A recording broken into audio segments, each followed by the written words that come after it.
S S ಟಿವಿಯಲ್ಲಿ ಜಾಹೀರಾತು ನೀಡಲು ಈ ನಂಬರಿಗೆ ಸಂಪರ್ಕಿಸಿ. ನೆಗೆಟಿವ್ ರಿವ್ಯೂ ಹಾಕಿದ್ರೆ ನಿಮ್ ಕಲೆಕ್ಷನ್ ಒಂದ್ ಸ್ವಲ್ಪ ಎಫೆಕ್ಟ್ ಆಗುತ್ತೆ ಅಂತ.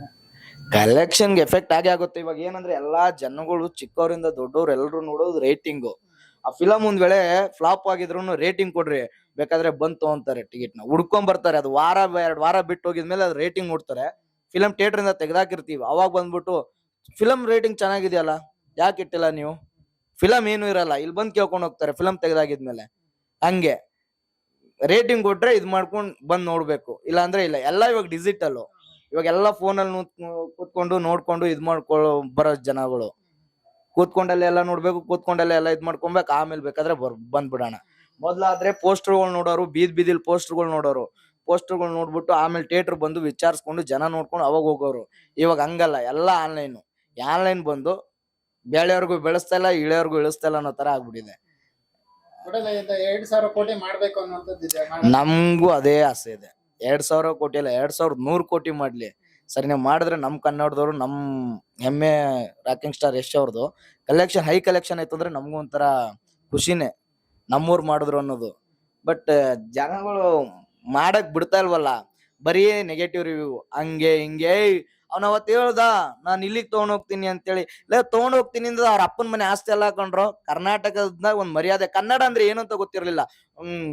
ಯಾವನ ಕನ್ನಡ ಅಂತ ಇದ್ದ. ಇವತ್ ಎಲ್ಲವನ್ಗೂ ಹೋಗ್ಬಿಟ್ಟು ಕನ್ನಡ, ಅದು ಕನ್ನಡ ಅಂತ ಹೇಳ್ತಾರೆ. ಇವರು ಸುದೀಪ್ ಅವರು ಎಷ್ಟು ಇಂಟರ್ವ್ಯೂ ಅಲ್ಲಿ ಹೇಳಿದ್ದಾರೆ. ಈ ನನ್ ಮಕ್ಳಿಗೆ ಅದ್ಯಾವುದು ಇದಿಲ್ಲ, ಬರೀ ಅವ್ನ್ ಹಂಗ್ ಮಾಡ್ತೀನಿ ಅಂದ, ಇವತ್ ಹಿಂಗ್ ಮಾಡ್ತೀನಿ ಅಂದ. ಎಲ್ಲೋ ನಿಮ್ ಬಾಸು ಇಷ್ಟಕ್ಕೆ ಹೋದ್ನೇನ? ಈ ತರ ಮಾತುಗಳು. ಪ್ರಶಾಂತ್ ನಿಲ್ಲಿದ್ರೆ ಮಾತ್ರ ನಿಮ್ ಬಾಸು, ಇಲ್ಲ ಅಂದ್ರೆ ಇಲ್ಲ. ಮತ್ತೆ ನೆಕ್ಸ್ಟ್ ನಿಮ್ ಬಾಸ್ ಎದ್ದೇಳ್ಬೇಕು ಅಂದ್ರೆ ಪ್ರಶಾಂತ್ ನಿಲ್ಲೇ ಬರ್ಬೇಕು. ಯಾಕೆ ಬೇರೆ ಡೈರೆಕ್ಟರ್ ಬೇರೆ ಸ್ಕ್ರಿಪ್ಟರ್ ಯಾರು ಇದಾಗಲ್ವಾ? ಜನಗಳು ರೇಗ್ಸ್ ಮಾತಾಡೋದು ನಮ್ಮವ್ರು ನಮ್ಗ್ ತುಳಿತಾರ ಅನ್ನೋದು ನಾನು ಎಕ್ಸಾಂಪಲ್ ಕೊಡ್ತಾ ಇದ್ದೀನಿ. ತುಳಿಯೋದನ್ನ ನಿಲ್ಸ್ಬೇಕು. ಖಂಡಿತ ನೆಕ್ಸ್ಟ್ ಪ್ರಾಜೆಕ್ಟ್ ಅವ್ರು ಖಂಡಿತವಾಗಿ ಚೆನ್ನಾಗಿ ಮಾಡೇ ಮಾಡ್ತಾರೆ. ಇವಾಗ ಅವ್ರ ಕೈಲಿ ಎಷ್ಟಾಗಿದೆ ಅಷ್ಟ್ರ ಮಟ್ಟಿಗೆ ಚೆನ್ನಾಗಿ ಮಾಡಿದಾರೆ, ಚೆನ್ನಾಗೇ ಇದೆ. ಇನ್ನು ಇದಕ್ಕಿಂತ ಬೆಸ್ಟ್ ಆಗಿ ನಾನು ಅದನ್ನೇ ಹೇಳ್ತಾ ಇದ್ದೀನಿ. ಎಲ್ಲಾ ಸಿನಿಮಾನು KGF ಆಗಲ್ಲ, ಎಲ್ಲಾ ಸಿನಿಮಾನು ತಾಯಿ ಸೆಂಟಿಮೆಂಟೇ ತಗೊಂಡ್ ಹೋಗ್ಬೇಕು ಅಂತ ಅವ್ರೇನ್ ಇದು ಮಾಡ್ಕೊಂಡು ಇಟ್ಕೊಂಡಿಲ್ಲ.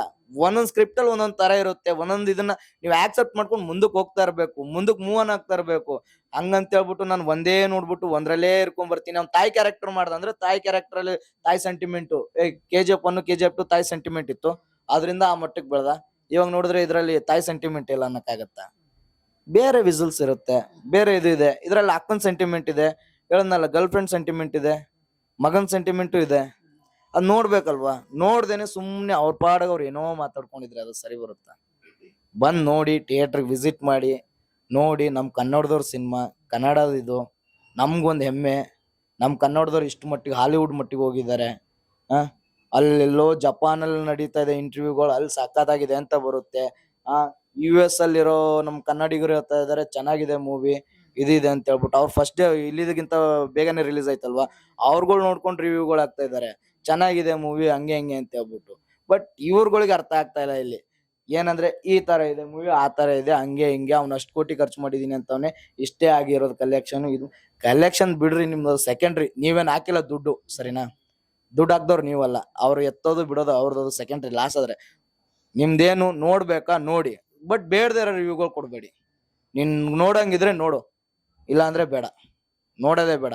ಬಟ್ ಬೇಡದೇ ಇರೋ ರಿವ್ಯೂಗಳು ಕೊಟ್ಕೊಂಡು ಸುಮ್ಮನೆ ಚೆನ್ನಾಗಿರೋ ಫಿಲಮ್ಗಳು ಹಾಳು ಮಾಡ್ಬಾರ್ದು. ನಾನು ಹೇಳಕ್ ಇದು ಇಷ್ಟಪಡ್ತೀನಿ. ಓಕೆ. SS TV ಸಿನಿಮಾ ಜಗತ್ತಿನ ಕ್ಷಣ ಕ್ಷಣದ ಸುದ್ದಿಯೊಂದಿಗೆ.